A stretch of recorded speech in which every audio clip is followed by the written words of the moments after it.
Hello, सुप्रभात बच्चों। मैं स्वास्तिका त्रिपाठी, आपकी हिंदी अध्यापिका डीएसएस ऑनलाइन क्लास में आप सभी का पुनः स्वागत करती हूँ। तो बच्चों, आप लोग कैसे हैं? मैं उम्मीद करती हूँ कि आप लोग अच्छे से होंगे, घर पे खूब एंजॉय कर रहे होंगे। लेकिन खेल के साथ साथ पढ़ाई भी जरूरी है, क्योंकि आप लोग जान रहे हैं इस समय कोरोना महामारी के रूप में पूरा विश्व में फैला हुआ है, पूरे देश में फैला हुआ है और इसके चपेट में पूरे देश की जनता है और सभी लोग परेशान हैं इससे। तो हम लोग क्या करें? अब एक यही माध्यम है, ऑनलाइन पढ़ाई के माध्यम है।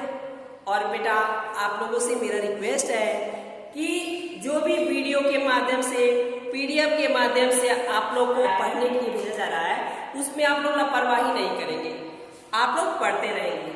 ठीक है?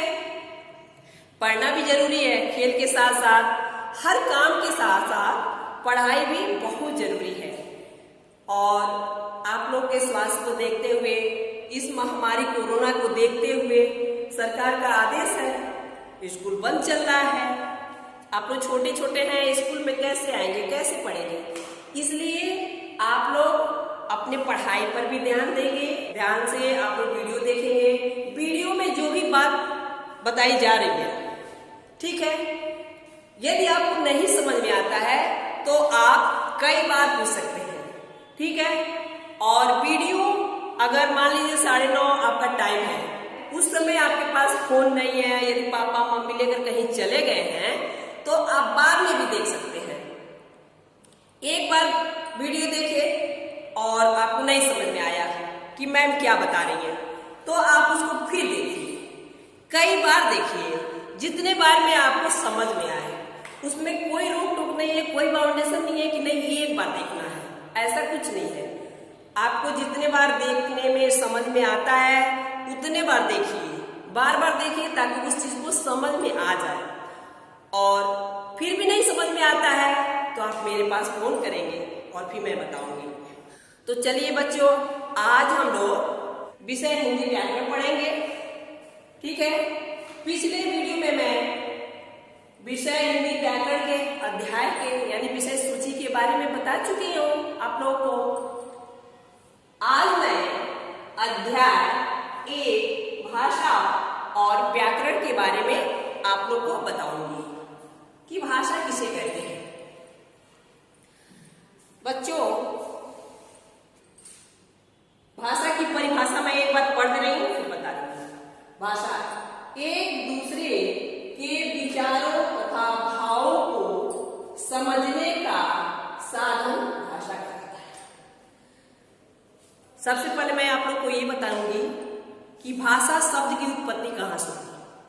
भाषा शब्द संस्कृत भाषा की भाष धातु से उत्पन्न हुई है, जिसका शाब्दिक अर्थ है बोलना, कहना, अपने विचारों को व्यक्त करना, यानी किसी के सामने अपने विचारों को बोलकर कहना या लिख करके बताना। हम अपने मन की बातों को, विचारों को, भावों को किसके द्वारा बताएंगे, कैसे बताएंगे? भाषा के माध्यम से ही बताएंगे। जैसे कि मान लीजिए, यदि आप दुकान पे जा रहे हैं, आपको कुछ खरीदना है, पेंसिल खरीदना है, बुक खरीदना है, खाने की चीज खरीदना है, तो आप जा करके वहां खड़े हो जाएंगे तो आपको कुछ नहीं मिलेगा, क्योंकि दुकानदार आपके बारे में कुछ नहीं जानता है। तो आप जाएंगे, अपनी बातों को कैसे कहेंगे? भाषा के माध्यम से ही कहेंगे ना कि हमको पेंसिल चाहिए, बुक चाहिए, या हम खाने की चीज कोई खरीदने आए हैं तो बोल सकते हैं कि चॉकलेट चाहिए, बिस्किट चाहिए, टॉफी चाहिए। या आपको किसी चिड़िया को उड़ते हुए आसमान में देख रहे हैं तो आप बोल देंगे, अरे वो देखो, वो चिड़िया उड़ रही है, कितनी अच्छी चिड़िया है, ठीक है ना? तो ये सारी बातें आप कैसे कर रहे हैं? भाषा के माध्यम से कर रहे हैं। तो अपने मन की बातों को, विचारों को व्यक्त करने यानी बताने का साधन क्या होता है? भाषा होता है। और भाषाएं एक नहीं होती है, भाषाएं अनेक हैं। हिंदी, संस्कृत, इंग्लिश, उर्दू, मराठी, गुजराती, पंजाबी, मलयालम, बहुत सारी भाषाएं हैं। और हर प्रदेश में, हर स्टेट में, हर राज्य में अपनी अपनी भाषाएं बोली जाती हैं। भारत में सबसे ज्यादा बोली जाने वाली भाषा क्या है? हिंदी है। इसको मातृभाषा भी कहते हैं। ठीक है, अब तो आपको अच्छे से समझ में आ गया हो कि भाषा किसे कहते हैं। जैसे कि मान लीजिए आप अपनी मम्मी से खाना मांगना चाहते हैं तो कैसे बोलेंगे, कैसे कहेंगे? जाकर खड़े हो जाएंगे तो मम्मी नहीं जानेगी। आप जाकर बताएंगे कि हमको भूख लगी है, अपने मन की बातों को, अपने फीलिंग को बता रहे हैं कि मम्मी हमको भूख लगी है, हमको खाने को चाहिए, मम्मा हम शाम को घूमने जाएंगे। तो अपनी कोई भी बात आप भाषा के माध्यम से ही बता रहे हैं। ठीक है, भाषाएं कितनी प्रकार की होती हैं? तो मुख्यतः भाषाएं दो प्रकार की होती हैं। भाषा के कितने रूप होते हैं? दो रूप होते हैं। भाषा के रूप, भाषा के दो रूप होते हैं। ठीक है, पहला है मौखिक भाषा, मुख से बोलकर। मौखिक यानी मुख से बोलकर। हम लोग घर पे मुख से ही बोलकर तो ये आपस में बातचीत करते हैं। घर पे या कहीं भी हम लोग जाते हैं तो हर जगह लिख करके तो बताते नहीं है, अपनी बातों को मुख से बोल करके ही व्यक्त करते हैं, एक दूसरे से कहते हैं। और दूसरा हमारी बातों को सुन करके समझता है उस बात को और फिर उसका रिप्लाई करता है, यानी उत्तर देता है। ठीक है ना? तो मुख से बोली जाने वाली भाषा, जो हम मुख से बोलते हैं, उसे मौखिक भाषा कहते हैं। ठीक है, दूसरा है लिखित भाषा। लिखकर, मान लीजिए कि आप किसी के पास फोन कर रहे हैं, यदि कोई फोन नहीं उठाया तो आप लिख करके भी अपना मैसेज सेंड कर सकते हैं, और अगला उठाएगा, फोन देखेगा तो आपका मैसेज पढ़ करके आपको रिप्लाई करेगा। ठीक है ना? वो भी मैसेज के द्वारा भी रिप्लाई कर सकता है या फोन करके। तो आपस में दोनों आमने सामने जो खड़े होकर के बात करते हैं तो क्या होता है? भाषा का मौखिक रूप होता है। जैसे कि टेलीफोन पे बात करना, समाचार सुनना, भाषण सुनना या भाषण देना, ये भाषा का मौखिक रूप है।